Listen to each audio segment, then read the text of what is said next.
ఉగ్రదత్తుణ్ణి అతడి స్నేహితులైన రుద్రారుద్రుల్ని తీసుకుని పులిరాయుళ్ళు జ్వాలాద్వీపానికి బయలుదేరారు. వాళ్లను ఆకాశంలో భల్లూకరాయుళ్ళు ఎదుర్కొన్నారు. ఉగ్రచిత్తుడున్న భయంకరపడి ఒక కొండమీద దిగింది. అక్కడ కొందరు భల్లూకరాయుళ్ళు అతన్ని వెంటపెట్టుకుని ఒక రహస్య బిలంగుండా బయలుదేరారు. తర్వాత భల్లూకరాయుళ్ళు బిలద్వారాన్ని మూయగానే లోపలంతా గాఢాంధకారమయ్యింది.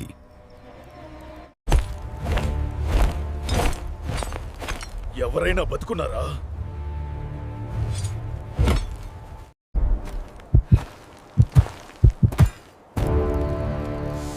రేపు ఉదయం కోటపై దాడి చేద్దాం. ఈ శబ్దం కీచురాళ్ల శబ్దం. గొంతు ఎండిపోది. ఇప్పడకు, నీరు తాగు.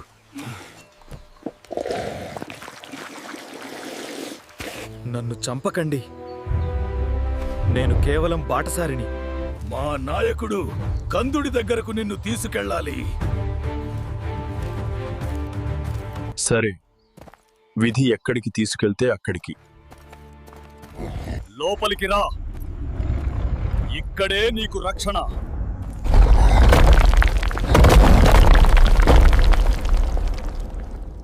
ఉగ్రదత్తుడు అడుగు వేయబోయి కాలు జారటంతో ముందుకు పడబోయాడు. అంతలోనే ఒక భల్లూకరాయుడు అతడి భుజం పట్టుకుని ఆపుతూ, తొందరపడకు, మనం 20 మెట్లు దిగిగాని బెలం అడుగు భాగాన్ని చేరలేం.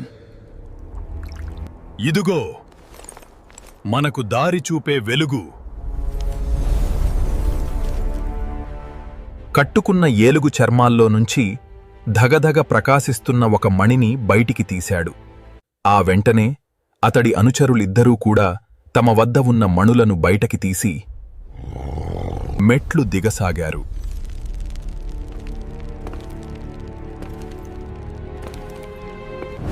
భల్లూకరాయుళ్ల చేతుల్లో మెరిసిపోతున్న మణులను చూస్తూనే ఉగ్రదత్తుడు ఎంతో ఆశ్చర్యపడ్డాడు.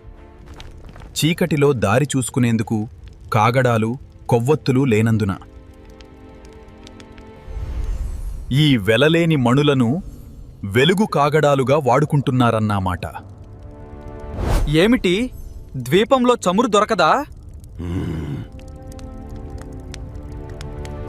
వెలుగు కావాలంటే ఈ మణులు తప్ప మరో సాధనం లేదా? చమురా? ఏమిటది? ఓహో, దాన్ని గురించి ఇక్కడకు బానిసలుగా వచ్చిన మీ దేశం వాళ్లు చెప్పగా విన్నాం. ఇది చాలా చిత్రమైన ద్వీపం అనుకున్నాడు ఉగ్రదత్తుడు. అంతలోనే అతడికి పులిరాయుళ్ల చేజిక్కిన తన స్నేహితులు రుద్రారుద్రులు, సామంతరాజు సుదర్శనుడి కుమార్తె చంద్రసేన గుర్తుకు వచ్చారు. ఉగ్రదత్తుడు వాళ్లను గురించి ఆలోచిస్తూనే 20 మెట్లు దిగి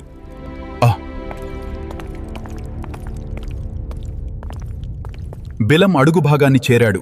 బిలం ఏమంత విశాలమైనది కాదు.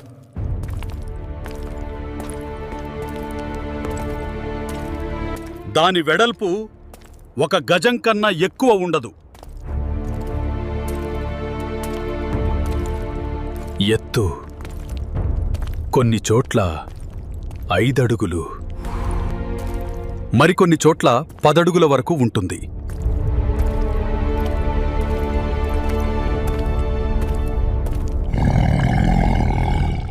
ఈ బిలం ఎక్కడికి పోతుంది?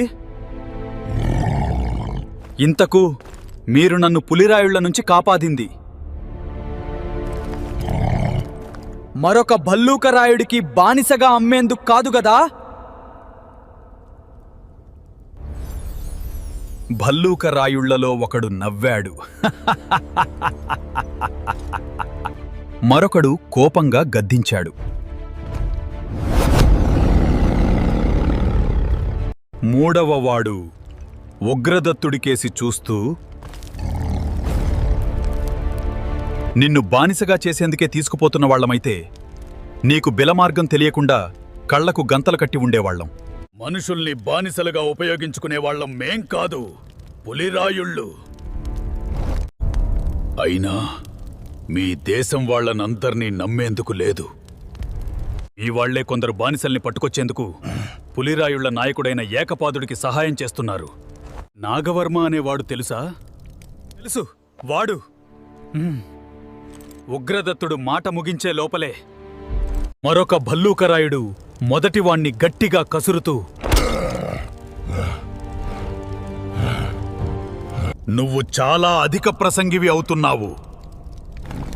మన నాయకుడు చెప్పి పంపినదేమిటి?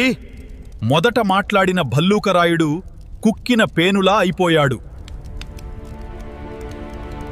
ఉగ్రదత్తుడు, అతడికి వెనకగా మరొక భల్లూకరాయుడు మౌనంగా బిలం వెంట నడవసాగారు. 2-3 నిమిషాల కాలం అలా నడిచేసరికి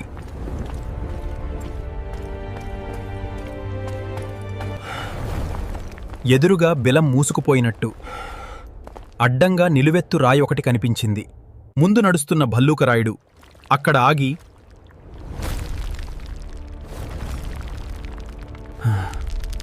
రాతిలో కొంచెం పల్లంగా ఉన్న చోట చూపుడు వేలితో నొక్కాడు. రాయి కొంచెం కదిలినట్టయింది.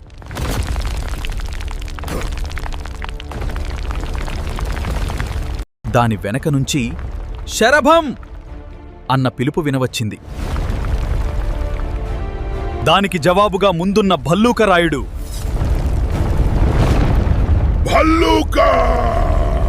రాయి తలుపులా కిర్రుమంటూ కొద్దిగా తెరుచుకున్నది. ఎలుగుబంటి చర్మాలు ధరించి పెద్ద కత్తినొకదాన్ని పట్టుకొని ఉన్న భటుడొకడు రాతి తలుపు పక్కనుంచి తొంగి చూశాడు. ఆ రాత్రికి భల్లూకరాయుళ్లు నిర్ణయించుకున్న సంకేతాలని ఉగ్రదత్తుడు గ్రహించాడు. ఉగ్రదత్తుడు భల్లూకరాయుళ్ల వెంట బిలంలో చాలా దూరం నడిచాడు. బిలంలో అనేక చోట్ల పైనుంచి వెలుగుపడుతున్నట్టు, కొన్ని ప్రాంతాల్లో ఎవరో బిలం గోడల వెనుక మాటలాడుతూ కూడా అతడికి అనుమానం కలిగింది. ఈ భల్లూకరాయుళ్ల నాయకుడు కంధుడు పులిరాయుళ్ల ధాటికి తట్టుకోలేక ఇలాంటి రహస్య ప్రదేశాల్లో కాలం గడుపుతున్నాడని ఉగ్రదత్తుడు అనుకున్నాడు.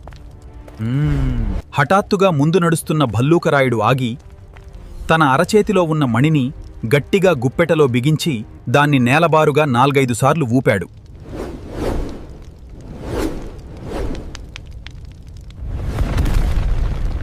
ఆ వెంటనే భూమి బద్దలవుతున్నట్టు పెద్ద ధ్వని అయ్యింది.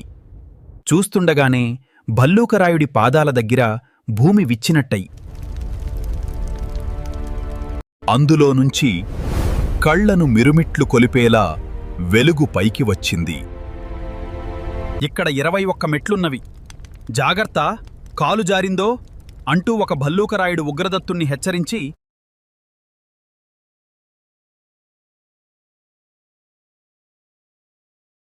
ఒక పెద్ద అగాధం, అందులో నుంచి పట్టపగలులా వెలుగు. ఉగ్రదత్తుడు, అతడి వెంట ఉన్నవాళ్లు మెట్లు దిగి సమతలంగా ఉన్న ప్రదేశాన్ని చేరారు.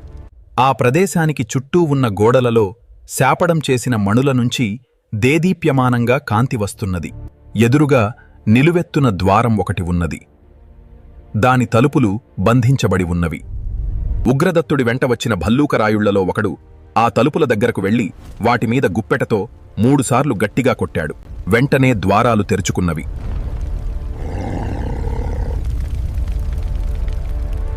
ఎదురుగా ఉన్న ఒక ఉన్నతాసనం మీద శిరస్త్రాణంలో ఎలుగుబంటి చెవులు ధరించి ఉన్న ఒక దృఢకాయుడు కూచుకుని ఉన్నాడు. భల్లూకరాయుడు అతడి దగ్గరకు వెళ్లి మందస్వరంలో ఏడో చెప్పాడు. ఆసనం మీద కూచున్న వ్యక్తి ఉగ్రదత్తుడికేసి దృష్టి సారించి తలపంకిస్తూ భల్లూకరాయుడితో ఏమో అన్నాడు. ఉగ్రదత్తుడు నిర్భయంగా కందుడి ఎదుటకు వెళ్లి నిలబడ్డాడు.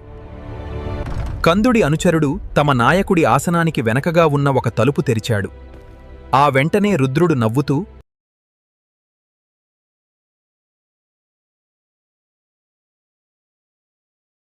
పైభాగానికి తీసుకుపోయి, అదుగో ఆ మంటల మధ్య ఉన్నట్టు కనబడేదే ఏకపాదుడి కోట.